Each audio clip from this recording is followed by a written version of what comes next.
अपना जो नया पाठ है वो है कोशिका। इंग्लिश में इसे बोलते हैं सेल, कोशिका या सेल। कोशिका है वो सभी जीवों की सबसे सूक्ष्मतम संरचनात्मक व क्रियात्मक इकाई होती है। सभी जीव है उनका शरीर कोशिकाओं से ही मिलकर बना होता है। ठीक है, जीवों की सबसे छोटी से छोटी इकाई है उसको कोशिका कहा जाता है। सभी जीवों का जो निर्माण है वो किससे होता है? कोशिका से। ठीक है, तो कोशिका है, इसकी परिभाषा लिखनी है। जीवों की सूक्ष्मतम संरचनात्मक एवं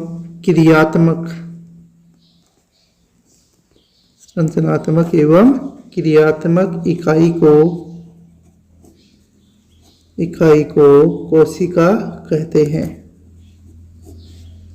कोशिका कहते हैं। जीवों की सूक्ष्मतम संरचनात्मक एवं क्रियात्मक इकाई को कोशिका कहते हैं। ठीक है,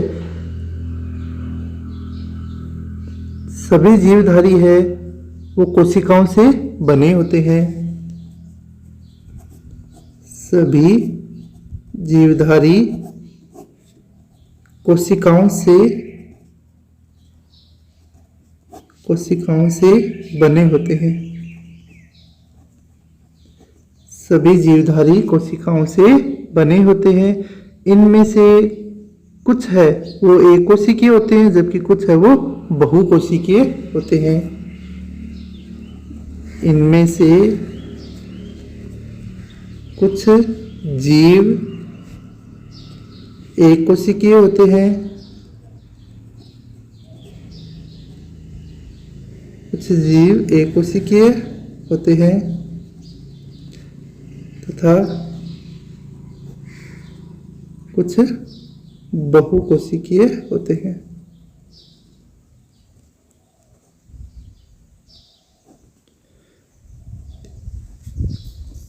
बात है कि एक कोशिकीय जीव क्या होते हैं? एक कोशिकीय जीव वे जीव जिनका शरीर एक कोशिका से बना होता है,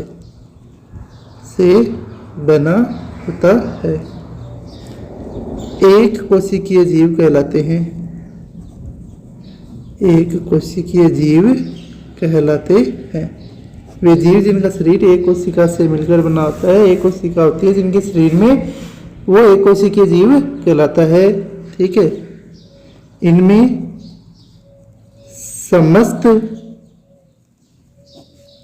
समस्त जैविक क्रियाएं एक ही कोशिका द्वारा होती है। समस्त जैविक क्रियाएं एक ही कोशिका द्वारा होती है। यानी इन जीवों के अंदर जो श्वसन है, पाचन है, उत्सर्जन है, जनन है, ठीक है, सभी जो क्रियाएं हैं, जो जीवन की सजीवों के जितने भी लक्षण है वो सभी लक्षण एक ही कोशिका के अंदर पाई जाती हैं। एक ही कोशिका है वो समस्त जैविक क्रियाएं हैं उनका संचालन करती है। बहुकोशिकीय जीव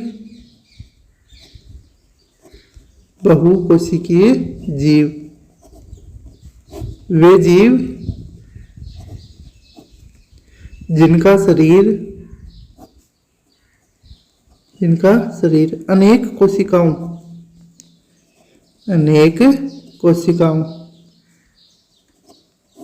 से मिलकर बना होता है। बहुकोशिकीय जीव कहलाते हैं। बहुकोशिकीय जीव कहलाते हैं। ठीक है, इनमें जो इनकी जैविक क्रियाएं हैं उनके लिए अलग अलग कोशिकाएं हैं वो होती है। एक कोशिकीय जीव है, इसका उदाहरण है जीवाणु, विषाणु, प्रोटोजोआ, जो पहले पढ़ चुके हैं हम सभी के बारे में, ये इनके कोशिकीय जीव के उदाहरण है। बहुकोशिकीय जीव के उदाहरण है जैसे मनुष्य एक बहुकोशिकीय जीव है, मछली, सांप, ये सभी बहुकोशिकीय जीव के उदाहरण है। ठीक है, कोशिका होती है, ये हमने पढ़ लिया। ठीक है, अब है कोशिका की खोज किसने की थी, सबसे पहले किसने बताया था कि कोशिका होती है। तो सर्वप्रथम रॉबर्ट हुक। ठीक है, सर्वप्रथम रॉबर्ट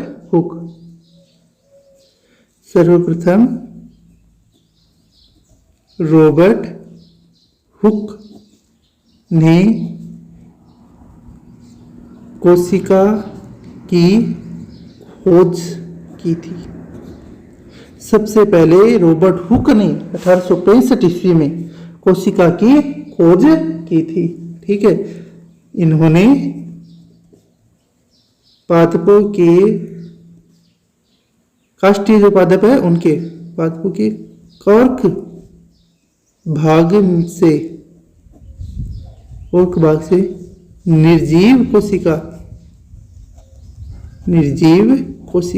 की खोज की थी। ठीक है, यानी रॉबर्ट हुक ने जिस कोशिका की खोज की थी वो कोशिका निर्जीव थी, जीवित नहीं थी। ठीक है, तो इन्होंने कोशिका की खोज रॉबर्ट हुक ने की थी, 1865 ईस्वी में की थी। और जो सबसे पहले कोशिका खोजी थी वो कोशिका थी निर्जीव। तो बात आ गई कि जीवित कोशिका की खोज फिर किसने की थी।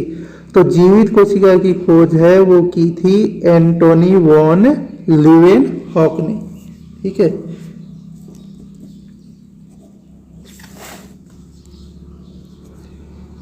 जीवित कोशिका की खोज सर्वप्रथम एंटोनी वॉन ल्यूवेनहॉक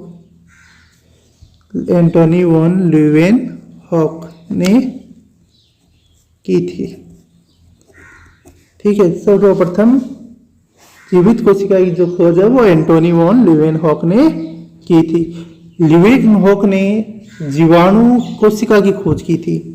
ठीक है, इन्होंने जीवाणुओं में कोशिका की खोज की थी।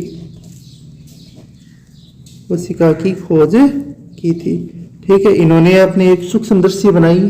इस सूक्ष्मदर्शी में इन्होंने ना छोटे छोटे सूक्ष्म जीव है उसको देखा, उनको देखकर जीवाणु नाम दिया। इन्हें जीवाणु विज्ञान का जनक भी कहा जाता है। ठीक है, इन्होंने जो जीवाणु को जिनकी कोशिका को देखा था वो कोशिका जीवित कोशिका थी। तो सबसे पहले जो कोशिका मृत कोशिका है, निर्जीव कोशिका है, उसकी खोज की थी रॉबर्ट हुक ने। जीवित कोशिका है उसकी खोज की थी अपने खुद के बनाए गए सूक्ष्मदर्शी में एंटोनी वॉन ल्यूवेनहॉक ने। ठीक है ना, हो गया। इसके बाद में अगला अपना टॉपिक है वो है कोशिका सिद्धांत। अगला टॉपिक है, हेडिंग लगानी है, वो है कोशिका सिद्धांत। यानी कोशिका का पता चल गया कि जीवों के अंदर कोशिका होती है। जितने भी जो अपने संरचना है जीव, किसी भी जीव की संरचना है वो कोशिका से मिलकर बनी होती है। कोई भी उसमें कार्य हो रहा है वो उसमें कोशिका में हो रहा है। तो यह कोशिका है, उसके बारे में समझाने का आगे प्रयास है वो कोशिका सिद्धांत में किया गया था। कोशिका सिद्धांत है वो दो वैज्ञानिक थे, एक तो थे स्लाइडेन और एक थे स्वॉन। ठीक है, स्लाइडेन और स्वॉन, इन्होंने कोशिका सिद्धांत दिया था। तो सन 1838-39 में स्लाइडेन व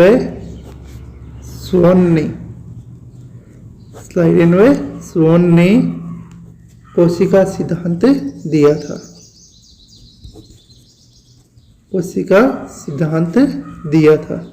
इस कोशिका सिद्धांत में इन दोनों वैज्ञानिकों ने कोशिका के बारे में समझाने का प्रयास किया था। ठीक है, तो स्लाइडेन और सोन है, इन्होंने कोशिका सिद्धांत 1838-39 में दिया था। इस कोशिका सिद्धांत के प्रमुख जो बिंदु है वो क्या है? सभी जीव सभी जीव सभी जीव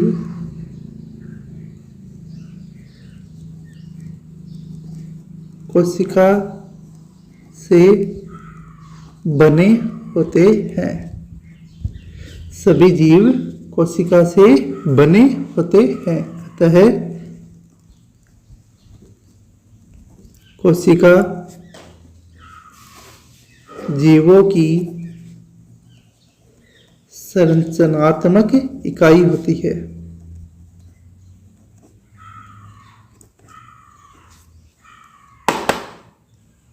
कोशिका जीवों की संरचनात्मक इकाई होती है। दूसरा जो इसका पॉइंट था वो था कोशिका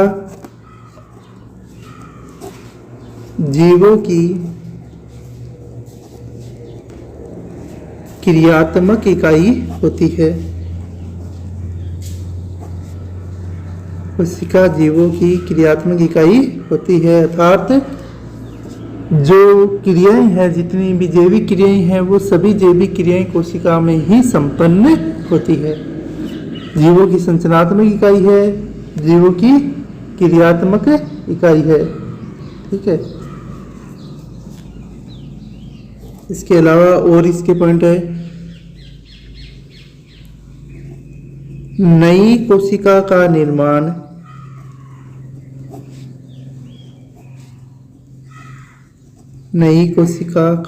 निर्माण पूर्व उपस्थित कोशिका से होता है। पूर्व उपस्थित कोशिका से होता है, यानी नई कोशिका है, यह नई कोशिका है, वो पुरानी कोशिका से बनती है। यानी पुरानी कोशिका है, उससे ही क्या बनेगी? नई कोशिका।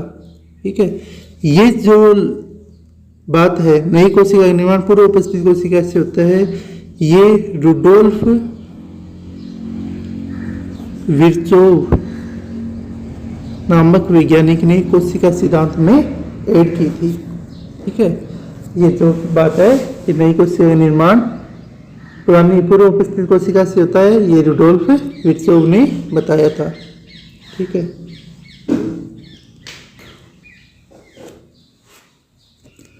अब देखो आगे है, कोशिका है, कोशिका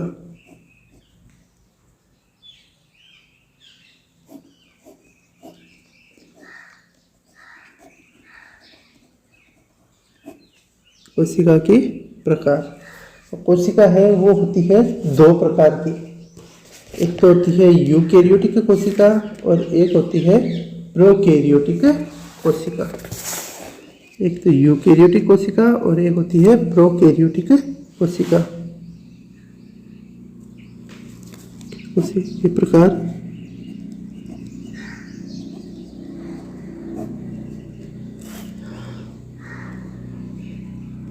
कोशिका विकास क्रम के आधार पर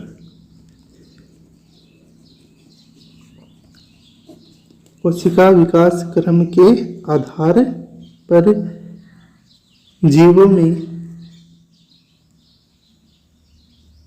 कोशिका विकास क्रम के आधार पर जीवों में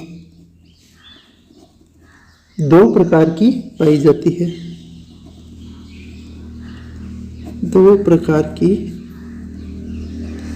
पाई जाती है, यानी कोशिकाएं विकास क्रम के आधार पर ये जीवों में दो प्रकार की होती है। सबसे पहले प्रकार की जो कोशिका है वो है प्रोकैरियोटिक कोशिका, और दूसरी होती है यूकैरियोटिक कोशिका।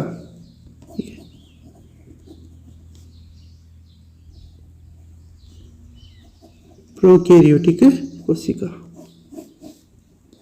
ठीक है, प्रोकैरियोटिक शब्द है वो ग्रीक भाषा के प्रोकैरियोटिक शब्द ग्रीक भाषा के दो शब्दों प्रो व कैरियन से मिलकर बना है।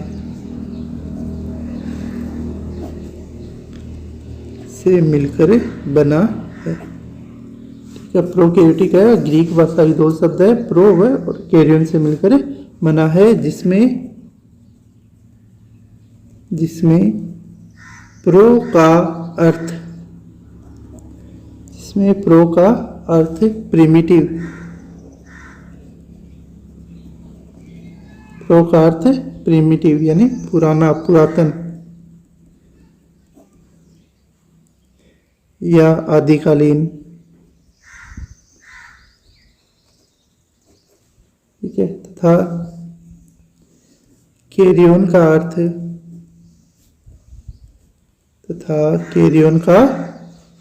अर्थ न्यूक्लियस यानी केंद्रक होता है।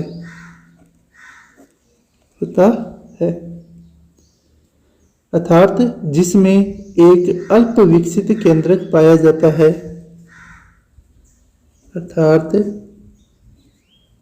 जिसमें एक अल्प विकसित केंद्रक पाया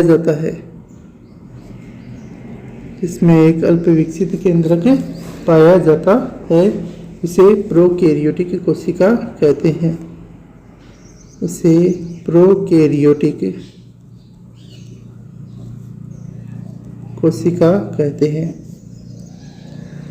इसमें अल्प विकसित केंद्रक पाया जाता है उसे प्रोकैरियोटिक कोशिका कहते हैं। दूसरी जो कोशिका है विकास के आधार पर वो है यूकैरियोटिक। तो 2 नंबर हेडिंग लगानी है,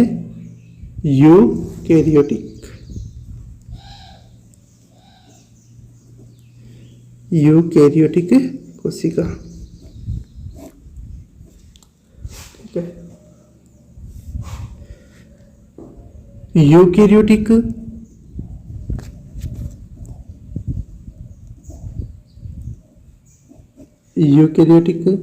शब्द ग्रीक भाषा के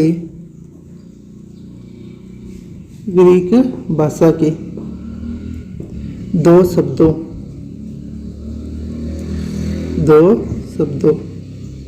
यू व कैरियन से मिलकर बना है।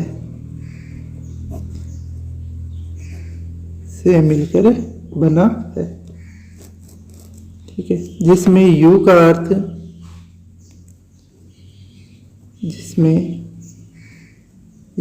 का अर्थ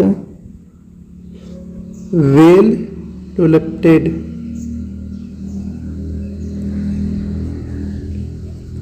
यानी सुविकसित।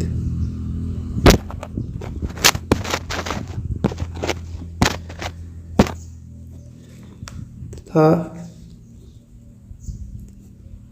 कैरियन का अर्थ केंद्रक न्यूक्लियस होता है।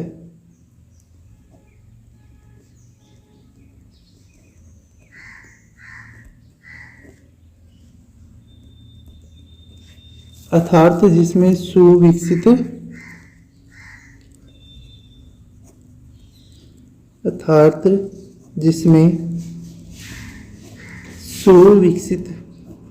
केंद्रक पाया जाता है। सुविकसित केंद्रक पाया जाता है उसे यूकैरियोटिक कोशिका कहते हैं।